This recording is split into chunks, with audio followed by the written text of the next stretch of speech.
valor excede o de finas joias, o coração do seu marido confia nele.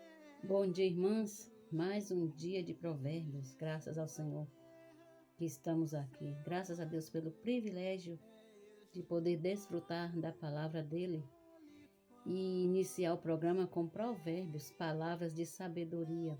E o provérbio de hoje diz assim: quando cair o teu inimigo, não te alegres e não se regozije o teu coração quando ele tropeçar. Provérbios 24:17. Temos como título hoje um coração cheio de amor. O texto é extraído do livro Dias Mais Sábios, da autoria do irmão Pedro Dong.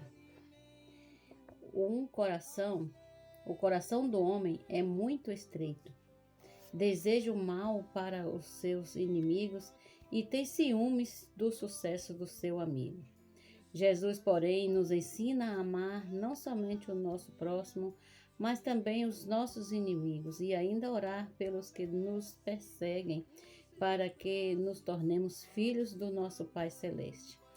Porque Ele faz nascer o sol sobre maus e bons e vi chuva sobre justos e injustos. Mateus 5:44 e 45.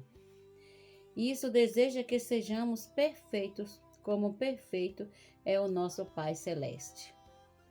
Deus é amor. Sendo Ele rico em misericórdia por causa do grande amor com que nos amou, e estando nós mortos em nossos delitos, isto é, quando éramos ainda seus inimigos, Ele nos deu vida juntamente com Cristo, pela graça somos salvos. Efésios capítulo 2, versículos 4 e 5. Igualmente nós devemos viver pela sua vida com o coração cheio de amor e compaixão para amar os inimigos e lutar juntamente com os nossos irmãos pelo progresso do Evangelho, não somente em um só espírito, mas também com uma só alma. Longe de nós toda contenda e vanglória, mas a humildade é a nossa bandeira, considerando cada um os outros superiores a si mesmo. Assim a igreja será edificada. Amém? Até amanhã com mais provérbios, palavras de sabedoria. Bom dia! Vamos fazer a imersão da sexta-feira?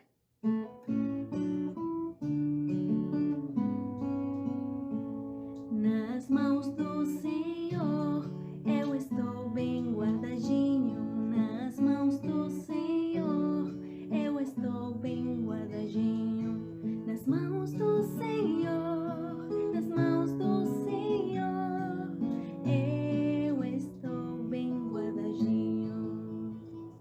Nas mãos do Senhor eu estou bem guardadinho. Nas mãos do Senhor eu estou bem guardadinho.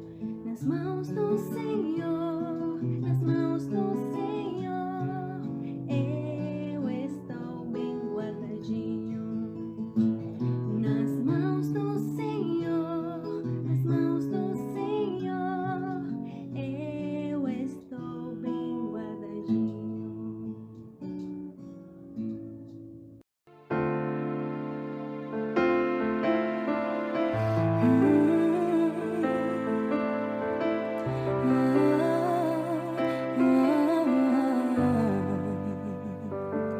Tua sã palavra chove sobre mim e meu coração se abre para ti. Bom dia, amadas irmãs, queridas ouvintes. Estamos começando mais uma leitura bíblica nessa sexta-feira, já terminando a semana, né? E nós ontem terminamos o livro de Isaías e hoje vamos começar Jeremias, também um grande profeta. Eu quero falar um pouco sobre Jeremias, sobre esse livro, né? O livro de Jeremias e o próprio profeta têm pelo menos duas grandes distinções em relação aos demais livros e profetas do Antigo Testamento. A primeira distinção é que esse é o livro mais longo da Bíblia, é o livro profético mais longo da Bíblia. ele tem 1.364 versículos. E a segunda distinção é a vida de Jeremias, que ela é descrita bem detalhadamente, né? Coisa que a gente não vê nos outros profetas, né? Quando foi escrito esse livro? Nos tempos conturbados da segunda metade do 7º século e das primeiras décadas do 6º século antes de Cristo.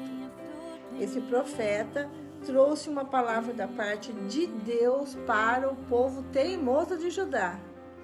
O conteúdo do livro abrange um período que vai aproximadamente de 640 a 580 anos antes de Cristo.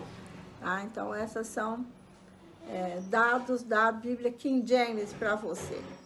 Senhor Jesus, nós te agradecemos por mais um livro que o Senhor vai abrir para nós, que o Senhor possa nos dar discernimento, luz, né, perseverança para a gente ler todo o livro, ganhar das experiências de Jeremias, também as experiências do povo, as revelações da profecia, tudo que o Senhor tiver que nos revelar, nós possamos estar com os olhos abertos para ver. Amém. Graças ao Senhor. Amém. Então, você que tem a sua Bíblia, pode abrir Jeremias e vamos ler juntos, tá bom? O chamado de Jeremias, capítulo 1, versículo 1. Palavras de Jeremias, ele é filho de Ilquias, um dos sacerdotes que estava em Anatote, na terra de Benjamim. A palavra do Senhor veio a ele no 13º ano do reinado do rei Josias. Josias, filho de Amon, né, e rei de Judá. Veio também nos dias de Joaquim, filho de Josias, rei de Judá, até o fim do 11º ano do reinado de Zedequias, filho de Josias, rei de Judá. No 5º mês desse ano, os moradores de Jerusalém foram levados ao exílio e Jeremias foi também para o exílio, tá? A palavra do Senhor veio a mim dizendo: antes de formá-lo no ventre materno, eu já o conhecia, e antes de você nascer, eu o consagrei e o constituí profeta às nações. Então eu disse: ah, Senhor Deus, eis que não sei falar, porque eu não passo de uma criança. Mas o Senhor me disse: não diga, não passo de uma criança, porque a todos a quem eu o enviar, você irá. E tudo que eu lhe ordenar, você falará. Não tenha medo de ninguém, porque eu estou com você para livrá-lo, diz o Senhor.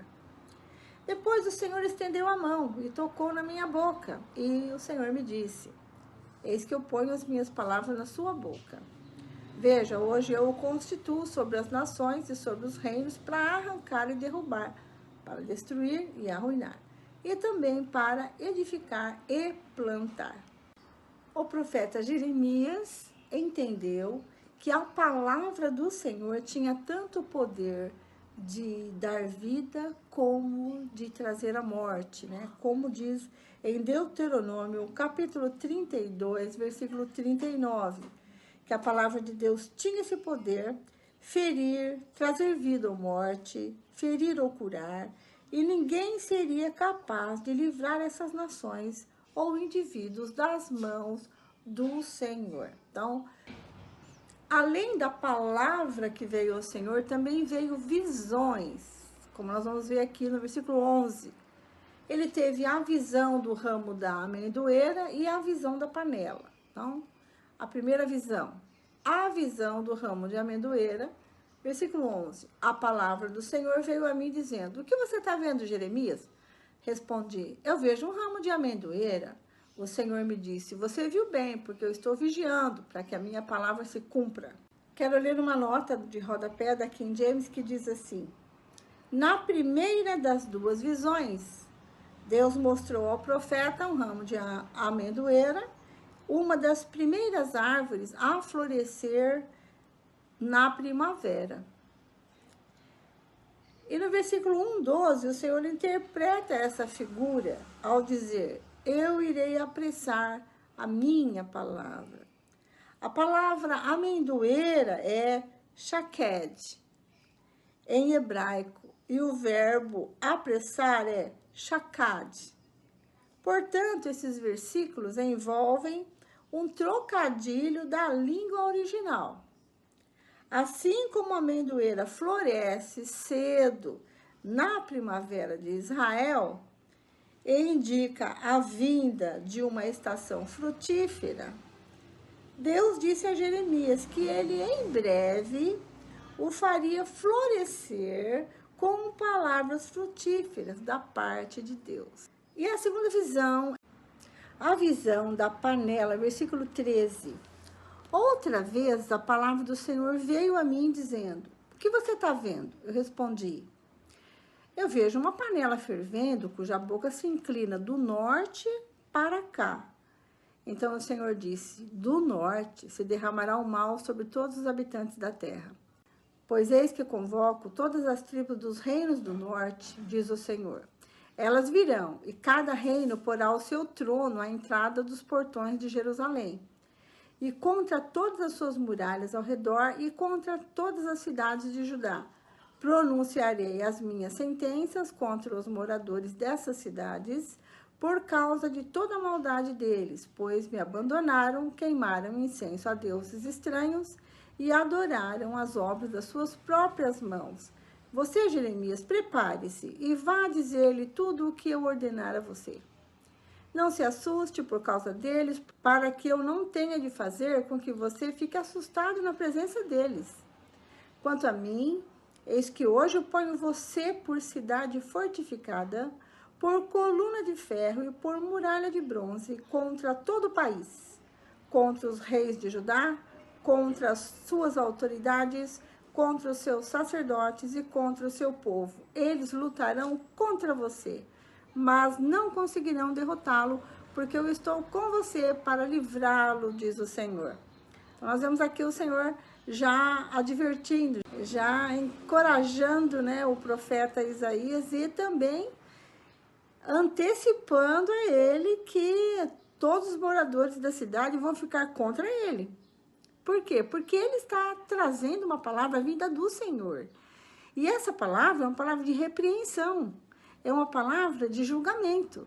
Não é uma coisa boa, uma palavra boa de se ouvir. É uma palavra difícil de se ouvir, porque o Senhor está irritado com esse povo, que vive em idolatria, né? E mesmo no cativeiro, eles ainda adoravam ídolos ali, né? Então, o Senhor repreende o povo e, lógico, quem é o porta-voz de Deus aqui é Jeremias, portanto, ele vai ser perseguido pelos próprios irmãos aqui, pelos próprios patrícios, certo? Então, o Senhor já está mostrando isso para ele.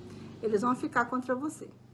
Capítulo 2, o amor de Deus e a rebeldia do povo. Versículo 1, a palavra do Senhor veio a mim dizendo: vá e proclame diante do povo de Jerusalém. Assim diz o Senhor: lembro-me de você, meu povo, sua afeição quando era jovem, do seu amor quando noiva e de como você me seguia no deserto, numa terra que não é semeada. Israel era consagrado ao Senhor e era as primícias da sua colheita. Todos os que o devoravam se faziam culpados, o mal vinha sobre eles, diz o Senhor. Olha a responsabilidade do profeta, né? Chegar para todo o povo, né? Ele ter que dizer: assim diz o Senhor, né? Olha a responsabilidade, ser o porta-voz de Deus ali, né? Versículo 4. Escutem a palavra do Senhor, ó casa de Jacó, e todas as famílias da casa de Israel. Mais uma vez, ele diz: assim diz o Senhor. Versículo 5. Que injustiça os pais de vocês acharam em mim, para que se afastassem de mim, seguindo os ídolos sem valor, e se tornando eles mesmos sem valor. Eles não perguntaram: onde está o Senhor, que nos tirou da terra do Egito e nos guiou pelo deserto? por uma terra árida e cheia de covas, por uma terra de sequidão e sombras da morte, por uma terra em que ninguém passava e na qual não morava ninguém. Eu os trouxe para uma terra fértil, para que vocês comessem o seu fruto e as coisas boas que ela tem. Mas depois de entrar, vocês contaminaram a minha terra e fizeram da minha herança uma abominação. Agora, no versículo 8, ele fala também contra os líderes, os sacerdotes. Os sacerdotes não perguntaram, onde está o Senhor? E os que tratavam da lei não me conheceram. Os pastores se revoltaram contra mim, os profetas profetizaram por Baal, que era um ídolo, né? E andaram atrás de coisas que não têm proveito algum. Infidelidade sem igual. Bom, acho que aqui está bem explicado, né? Qual é a queixa do Senhor, né? Contra o povo, né? Infidelidade sem igual. Portanto, ainda entrarei em litígio com vocês, diz o Senhor. E até com os filhos dos filhos de vocês entrarei em litígio. Entrar em litígio, que é levar o povo ao tribunal. Ou seja, o Senhor vai julgar esse povo. Vão até, versículo 10, vão até as terras do mar de Chipre e vejam, mandem mensageiros a Quedar e observem com atenção. Vejam se já aconteceu coisa semelhante. Houve alguma nação que trocasse os seus deuses? Mesmo que não fossem deuses de verdade? Mas o meu povo trocou a sua glória por aquilo que não tem proveito algum.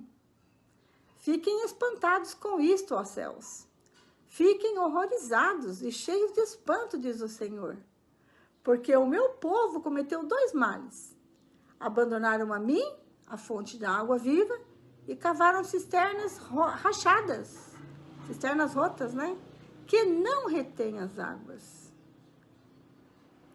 Por acaso Israel é escravo, ou servo nascido em casa? Por que então veio a ser presa de outros? Os leões novos rugiram contra ele e levantaram a sua voz. Fizeram da terra de Israel uma desolação. As suas cidades estão queimadas e não há quem nelas habite. Até os moradores de Mênfis e de Táfnis raparam o alto da cabeça de Israel. Então, aqui o Senhor contando com detalhes aqui ao povo qual era a queixa que ele tinha contra eles, né? Fazer uma retrospectiva aqui, né? De como que o Senhor os tirou do Egito, como que o Senhor os trouxe no deserto, numa terra seca, mas levou todo o povo para uma terra fértil. Só que quando eles chegaram nessa terra fértil, que é Jerusalém, né, que é Israel, eles contaminaram a sua terra, ou seja, a herança que o Senhor deu para eles foi contaminada com ídolos, porque eles passaram a adorar os ídolos pagãos e se casaram com as mulheres pagãs, se envolveram com a idolatria e abandonaram o Senhor. Então ele faz uma pergunta aqui, né? Eu vou levar vocês num tribunal e vocês vão responder para mim. Vão até as terras do mar de Chipre e veja lá se alguém troca os seus deuses por outros deuses. É verdade, né, irmã? Se alguém... até hoje é assim. Hoje nós também vivemos num lugar idólatra, né? Onde as pessoas têm a sua idolatria. E eles não trocam os seus deuses, né? Tem uns que são devotos de alguns deuses e eles permanecem devotos àquele santo ali, aquele Deus feito de barro. Eles não trocam por outro Deus, né? Mas o povo de Israel trocou o Deus verdadeiro por um Deus feito por mãos humanas, né? Então o Senhor está aqui bastante irritado com o povo. No versículo 16, nós vemos 2 cidades aqui mencionadas, né? Mênfis e Táfnis. Eram 2 cidades próximas do Egito, faziam fronteira com o Egito. Então, essas 2 cidades se uniram para lutar contra Judá. E quando ele diz aqui, raparam a cabeça de Israel, isso quer dizer, tiraram a coroa deles. Derrotaram o povo.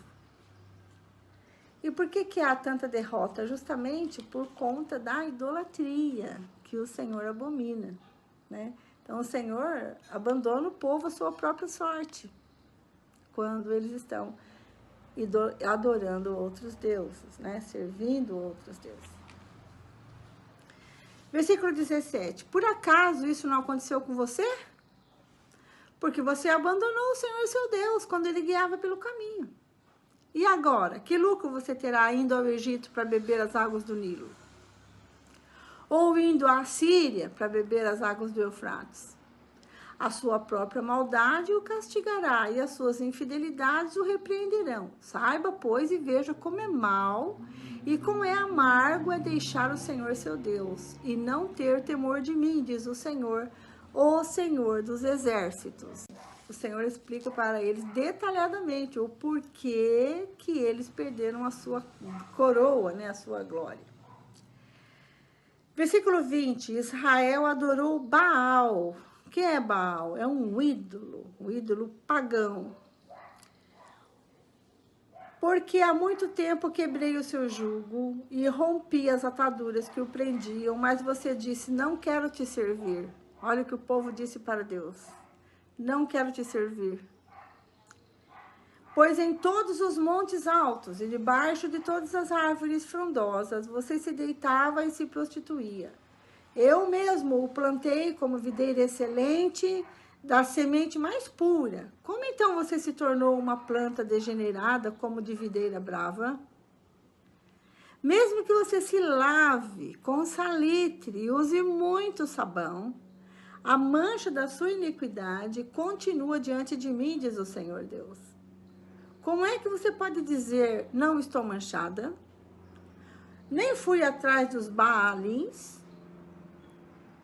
Veja os seus rastros no vale e reconheça o que você fez. Você é como uma jovem camela de pés ligeiros que anda zigue-zagueando pelo caminho. Você é uma jumenta selvagem, acostumada ao deserto e que no ardor do cio fareja o vento. Quem impediria de satisfazer o seu desejo? Os que a procuram não têm de fatigar-se, no mês dela a acharão. Evite andar por aí com pés descalços e não deixe a sua garganta com sede, mas você diz, não, é inútil, porque amo os estranhos e é atrás deles que eu vou. Como um ladrão sem vergonha, quando o apanham, assim ficarão envergonhados da casa de Israel. Eles, os seus reis, os seus príncipes, os seus sacerdotes e os seus profetas. Eles dizem a um pedaço de madeira, você é meu pai. E a pedra, você me deu a luz. Pois me viraram as costas e não o rosto. Mas na hora da angústia dizem, levanta-te, salva-nos. Aqui se referindo à adoração, à madeira, se referindo ao poste da deusa Aserá, né, que era adorada pelos cananeus. Onde estão os deuses que vocês fizeram para vocês mesmos? Eles que se levantem, se é que podem salvá-los na hora da calamidade. Porque os seus deuses o ajudar são tantos quantas as suas cidades. É verdade, né? E naquela época também tinha muitos ídolos, né? Hoje também tem inúmeros, né? Por que vocês querem discutir comigo? Todos vocês transgrediram contra mim, diz o Senhor. Em vão castiguei os filhos de vocês. Eles não aceitaram a minha disciplina. Como leão destruidor, a espada que está na mão de vocês devorou os seus profetas. Vocês, desta geração, considerem a palavra do Senhor. Será que eu tenho sido um deserto para Israel? Ou uma terra da mais espessa escuridão? Por que então o meu povo diz, somos livres para fazer o que quisermos, jamais voltaremos para ti? O povo se desviando aqui do Senhor e não querendo voltar para o Senhor. Por acaso uma virgem se esquece dos seus enfeites? Ou uma noiva se esquece do seu véu? Mas o meu povo se esqueceu de mim, por dias sem fim. Então, há muito, muito tempo, o povo já tinha se esquecido do Senhor. Uma noiva jamais se esquece do dia do seu casamento, né? Ela está sempre se cuidando, né? Está sempre cuidando dos preparativos para esse dia. Mas Israel se esqueceu do seu casamento com o Senhor, do seu compromisso com Deus. Versículo 33. Como você sabe dispor bem os seus caminhos para buscar o amor, pois você poderia ensinar até as mulheres perdidas. Nas bordas das suas roupas se achou também o sangue de pobres e inocentes, que não foram surpreendidos no ato de roubar. Apesar de todas essas coisas, você ainda diz: estou inocente. Certamente a sua ira se desviou de mim. Eis que entrarei em juízo contra você, porque você diz: não pequei. Porque você é tão leviana e fica sempre mudando de rumo? Também pelo Egito você será envergonhada, assim como foi envergonhada pela Assíria. Também do Egito você sairá com as mãos sobre a cabeça, porque o Senhor rejeitou aqueles em que você confia, e você não será bem-sucedida com a ajuda deles. Aqui o Senhor se refere ao Egito e à Assíria, né, que não irão ajudar o povo de Israel, embora eles tenham colocado toda a sua confiança neles, né, e se esqueceram do Senhor. Bem, amanhã a história continua, né? Vamos ver a infidelidade desse povo até onde vai. Eu quero ler uma nota para vocês que está em capítulo 2, versículos de 20 a 28, que são 5 pontos, 5 imagens. O Senhor dá 5 exemplos nesta sessão, dos versículos 20 até o 28, para descrever Judá, que quebrou o pacto com Deus, né? Então, essas imagens são: primeiro, é um animal que se desprende do seu jugo. Ele está livre. E isso é um perigo para ele. Esse animal se desprende do seu jugo, que é uma dromedária ligeira. Essa dromedária ligeira, ela anda sem equilíbrio, toda sem direção. Andando livremente, ou seja, não tendo alguém dominando-a, ela anda de qualquer jeito, toda torta. E ela é muito grande, ela pode matar até pessoas. Depois o Senhor fala sobre a videira brava. Então, uma videira que se tornou selvagem. Como é que pode uma videira boa se tornar selvagem, né? Então, isso aconteceu com Israel. O Senhor plantou a semente, a melhor semente que tinha, mas ela se tornou uma videira brava. Depois Judá é comparado com uma mancha que não sai na lavagem. Depois, uma camela jovem que não pode andar em linha reta. Depois, uma jumenta selvagem no cio, farejando o vento em busca de um macho. Então, quando ela está no cio, ela está buscando o seu parceiro. E assim foi comparado Judá, o povo de Israel. Então, o Senhor compara Judá com tudo isso.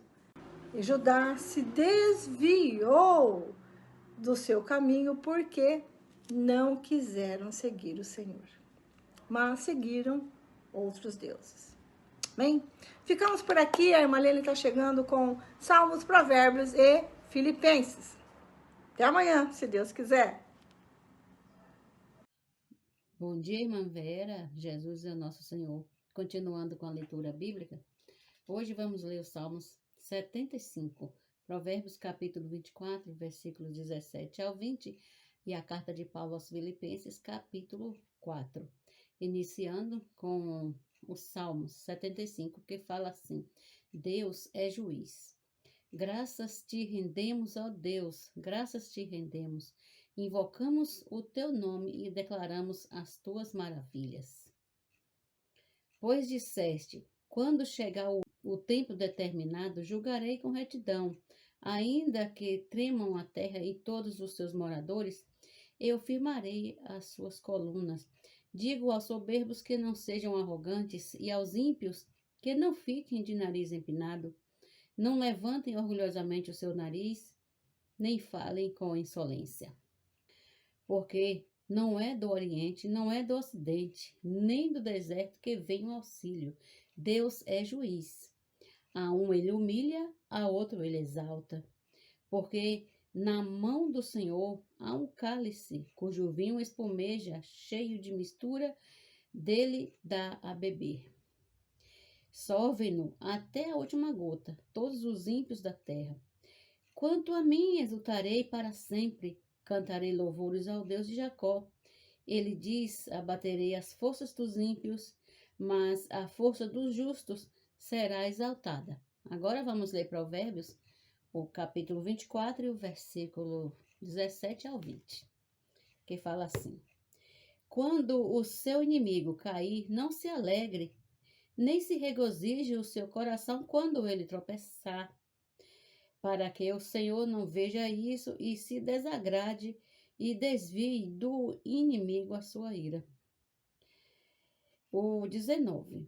Não se irrite por causa dos malfeitores, nem tenha inveja dos ímpios, porque os maus não terão futuro, e a lâmpada dos ímpios se apagará.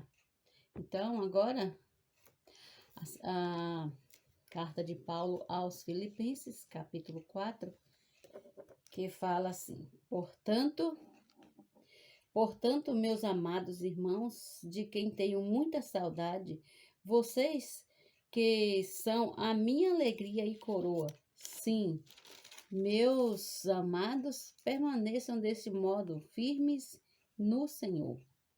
Peço a Evódia e peço a Sintique que no Senhor tenham o mesmo modo de pensar. E peço também a você, fiel companheiro de julgo, que auxilie essas mulheres, pois juntas se esforçaram comigo no Evangelho, juntamente com o Clemente e com os demais cooperadores meus, cujos nomes se encontram no livro da vida. Alegre-se sempre no Senhor. Outra vez digo, alegre-se. Que a moderação de vocês seja conhecida por todos. Perto está o Senhor. Não fiquem preocupados com coisa alguma, mas em tudo sejam conhecidos diante de Deus os pedidos de vocês pela oração e pela súplica, com ações de graças. E a paz de Deus, que excede todo entendimento, guardará o coração e a mente de vocês em Cristo Jesus.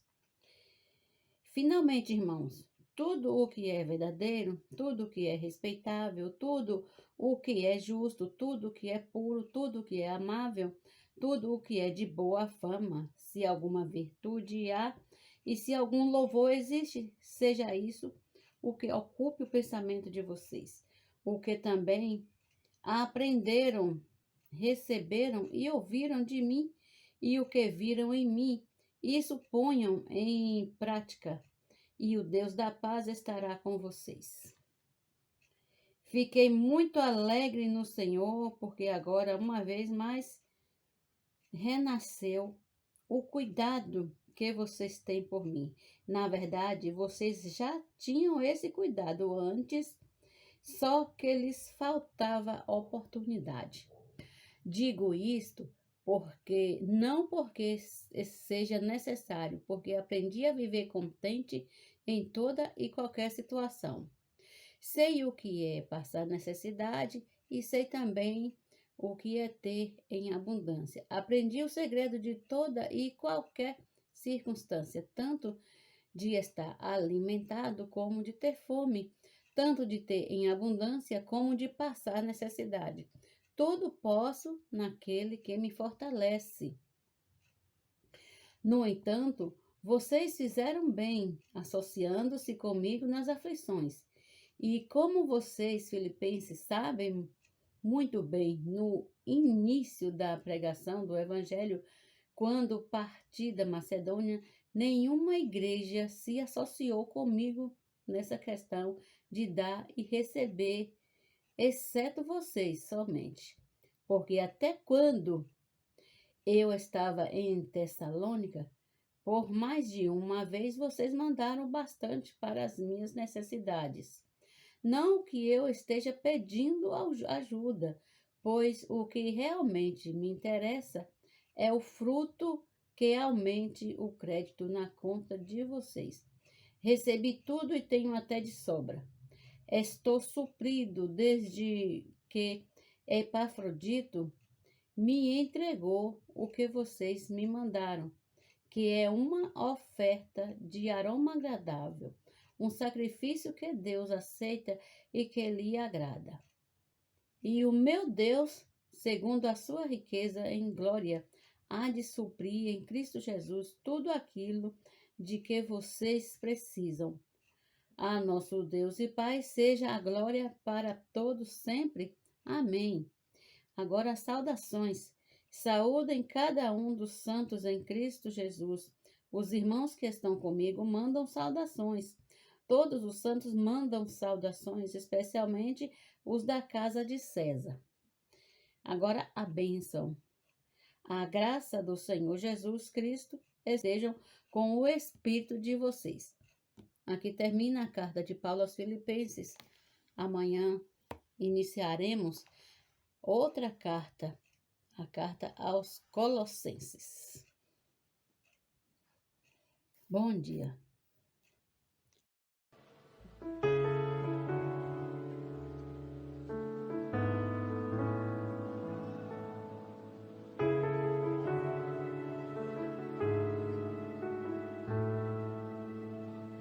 Eu ouço a tua voz a me guiar. Olá, nós estamos lendo o livro Herdeiros de Deus, da editora Árvore da Vida, e nós estamos no capítulo 5, e o título é Herdeiro de Deus. Vamos lá?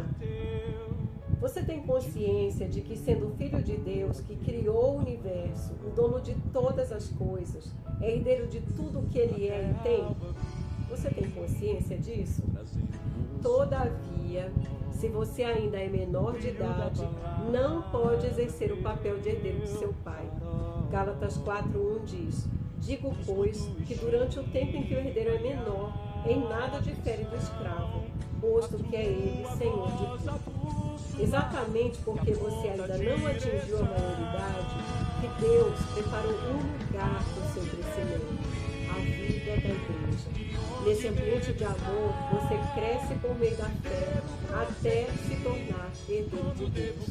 Por isso que é tão importante, nós vivemos a vida da igreja. Às vezes eles têm aquele conceito, mas eu busco aqui na minha casa, eu já leio, oro. Mas é muito importante, que nós tenhamos esse viver para sermos aperfeiçoados juntos, para nós servirmos juntos e poder crescer no Senhor. O significado da fé. A fé ainda parece algo teórico para você? A fé é o plano de Deus para a salvação do homem. É o próprio Evangelho descrito em Romanos 1. Podemos dizer ainda que a fé é o próprio Filho de Deus como conteúdo dado ao homem para a sua salvação. É o presente de Deus para nós. A palavra da verdade é o veículo da fé. João 5, 39-40 diz assim: examinais as Escrituras, porque julgais ter nelas a vida eterna, e são elas mesmas que testificam de mim. Contudo, não quereis vir a mim para teres vida. Você só encontrará sentido nas Escrituras quando tiver o próprio Senhor Jesus como vida eterna. A fé relaciona-se com o homem por meio da palavra. Em Romanos 10, 17 está escrito: E assim, a fé vem pela pregação, e a pregação pela palavra de Cristo. Também podemos ler dessa forma: a fé vem pelo ouvir a palavra de Cristo. Portanto, se você não ouvir, você não consegue receber a palavra, o veículo que traz a fé para dentro do homem. Por isso que é tão importante nós ouvirmos a palavra, porque através desse ouvir, de ouvir a palavra da verdade, é que essa fé é acrescentada a nós. Em Efésios 1, lemos: em quem também vós, depois que ouvistes a palavra da verdade.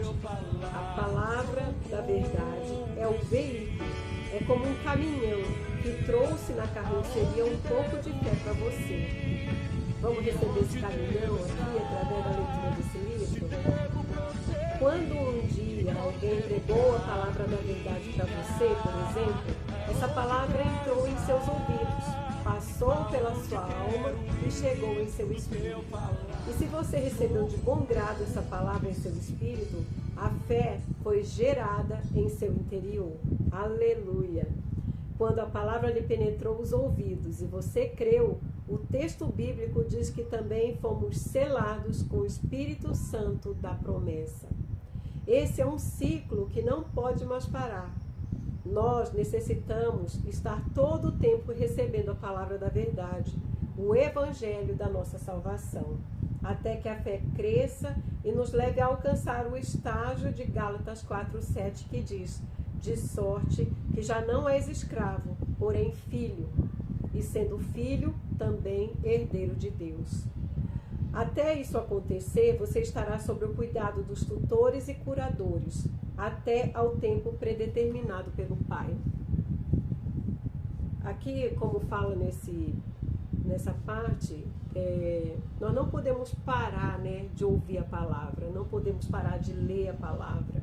Às vezes fala, já li, já conheço, já sei, mas na verdade quando nós buscamos essa palavra, como diz aqui, examinamos as Escrituras e buscamos ter nela a vida eterna, quando nós cremos, recebemos no nosso coração, ela entra em nós e toca o nosso espírito, essa fé acrescentada dentro de nós.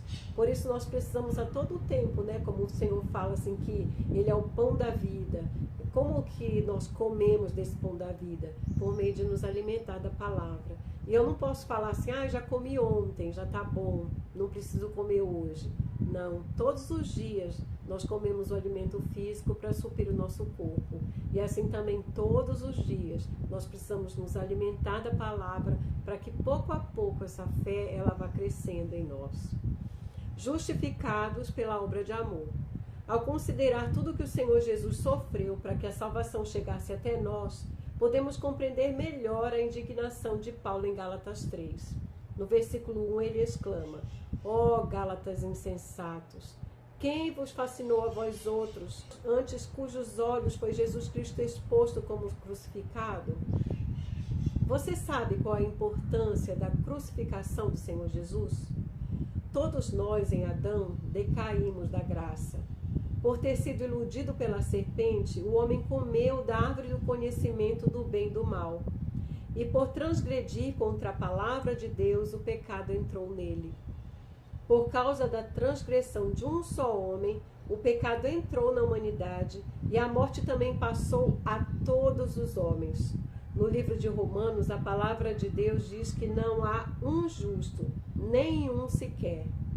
Nesse mundo, há homens muito bons que servem de modelo para os outros, mas não há um justo aos olhos de Deus, porque todos pecaram e carecem da glória de Deus. Então não é o fato de nós sermos bonzinhos, de nós fazermos bem para as pessoas que vai nos tornar justo, porque a palavra diz que todos pecaram, que não há um justo sequer. O que nos justifica diante de Deus é Cristo. O sofrimento de Cristo por causa da nossa justificação. Querido ouvinte, não pense que você é o único pecador. Você é apenas mais um da história. É mais um dentre tantos. Já que todos pecaram e carecem da glória de Deus, como ele poderia salvar o homem dessa situação se Cristo não fosse crucificado? A Bíblia afirma que sem derramamento de sangue não há perdão de pecados. Graças a Deus, na sua maior demonstração de amor, Ele enviou seu Filho à terra para morrer pelos nossos pecados e em nosso lugar. Estávamos condenados, sem esperança, sem saída. Então, o seu Filho Jesus Cristo foi crucificado em nossa substituição. Ele sofreu todo tipo de escárnio, de zombaria. Seus acusadores diziam: se és filho de Deus, desce da cruz. Foi colocada em sua cabeça uma coroa de espinhos e disseram: salve, Rei dos Judeus. Ele suportou todo o sofrimento por nossa causa. Quando um soldado lhe abriu o lado com uma lança, logo saiu sangue e água. O sangue ali jorrado deu a base para Deus nos justificar, pois não há outra forma de sermos justificados. E a água que saiu do lado de Jesus representa a vida para suprir o homem que estava numa situação de morte. A gente vê aqui que a gente não precisa fazer nada, porque o Senhor já fez tudo por nós. Ele pagou o preço que nós deveríamos pagar. Como diz na palavra, sem derramamento de sangue não há perdão de pecados. Então, como todos nós somos pecadores, todos deveríamos morrer. Mas Jesus fez isso no nosso lugar. Oh, que maravilhoso! Hoje nós temos a salvação e não só Ele nos deu o sangue, mas também temos a água para nos suprir, para suprir o homem que estava nessa situação de morte. Oh, Senhor Jesus, que coisa rica, né? O Espírito atende às necessidades do homem. O Senhor Jesus não veio como um super-homem. Pelo contrário, Ele estava sujeito às mesmas fraquezas humanas. A grande diferença era que Ele não tinha nenhuma relação com o pecado. Ele fez a vontade daquele que o enviou e falou apenas as suas palavras durante todos os dias em que viveu na terra.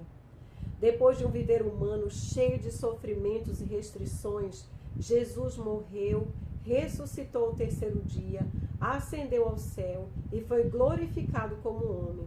Ele foi o primeiro homem a entrar na glória. Agora todos esses elementos estão no Espírito, que foi personalizado para o homem, isto é, feito sob medida para atender às necessidades de cada um de nós. O Espírito e o óleo sagrado da unção. Em Êxodo 30, temos a descrição do óleo sagrado da unção. Esse óleo era usado para ungir as pessoas e utensílios no templo no Antigo Testamento. Ele era composto de um hin de azeite puro de oliva, que representa o Espírito Santo, e esse era o ingrediente básico do óleo sagrado da unção. A ele foram acrescentadas 4 especiarias: mirra, cinamomo, cálamo e cássia. 4 é o número que representa a criatura. Cada especiaria representa um aspecto da experiência do Senhor Jesus em sua humanidade. A mirra representa a morte do Senhor. O cinamomo representa a eficácia da morte de Cristo. O cálamo representa a sua ressurreição. E a cássia representa o poder da sua ressurreição. Além disso, essa composição tem outro significado. Quanto ao número de itens, temos 4 mais 1, que totalizam 5. O número 5 representa responsabilidade. Cada uma de nossas mãos tem 5 dedos. Assim, podemos agarrar, segurar as coisas com firmeza, com responsabilidade. Sabe o que isso significa? Deus unge cada um de nós com o Espírito para que cooperemos com Ele na realização de sua vontade na terra. Que bom, né? Nós não estamos sozinhos, mas o Espírito está em nós e por meio do Espírito nós podemos cooperar com Ele. O Espírito opera milagres em nossa vida. Cada vez que conversamos com os irmãos, desfrutamos de muitas coisas maravilhosas, mas também ouvimos relatos de muitos problemas enfrentados por todos no dia a dia. São situações diante das quais nos sentimos impotentes para prestar ajuda. Contudo, temos uma excelente notícia. Existe algo dentro de nós, que pode resolver todos os nossos problemas, o Espírito. Ele não apenas resolve problemas, mas opera verdadeiros milagres em nossa vida. Você acredita que os milagres o acompanharão a todos os dias de sua vida?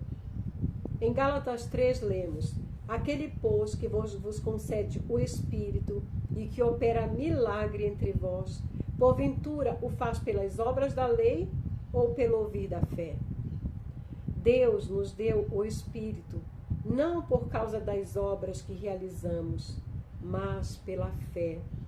E juntamente com o Espírito, Ele nos deu também aquele que opera milagres em nossa vida. Você tem essa convicção, querido ouvinte? Todos os dias vemos milagres. Basta nos invocar o nome do Senhor. Oh, Senhor Jesus! Que rico, né? Sabemos que nós temos o Espírito dentro de nós, que apesar das situações que nós passamos, nós temos alguém que opera milagres em nós. E nós podemos invocar, ó Senhor Jesus, e esse Espírito está disponível todo o tempo para nós. Fomos abençoados com o crente Abraão. Ainda em Gálatas 3, lemos: é o caso de Abraão, que creu em Deus, e isso lhe foi imputado para a justiça. Sabei, pois, que os da fé é que são filhos de Abraão. O povo judeu, os árabes, todos se orgulham de serem filhos de Abraão, o pai da fé. Todos querem ser seus filhos. Entretanto, Paulo disse para os gálatas que os da fé é que são filhos de Abraão. Ao lermos a história de Abraão em Gênesis 12, vemos que Deus lhe deu a promessa da bênção. Contudo, às vezes não conseguimos ver as bênçãos de Abraão chegarem até nós. Então podemos questionar: o Senhor não disse que seríamos abençoados com Abraão? Como então as riquezas estão apenas nas mãos dos judeus? Onde está a concretização dessa promessa? Afinal, que bênção é essa? A resposta está em Gálatas 3,14.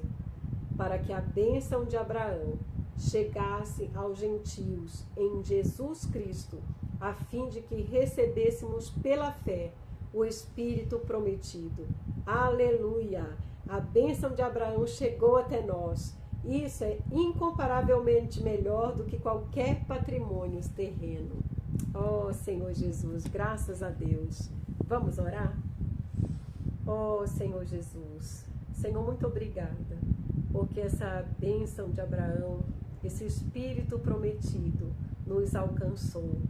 Um dia, alguém pregou o Evangelho para nós, e essa palavra entrou no nosso interior, e nos fez crer em Ti. Senhor, muito obrigada, porque a fé entrou. E hoje, Senhor, que essa fé seja acrescentada dia a dia no nosso interior, por meio da leitura da palavra, por meio de ouvirmos essa verdade, Senhor, essa palavra da verdade, que essa fé aumente mais e mais, até nos tornarmos esses herdeiros de Deus. Ó Senhor Jesus! Então, no outro vídeo, nós vamos ver mais uma parte dessa questão de nós sermos herdeiros de Deus. Até lá!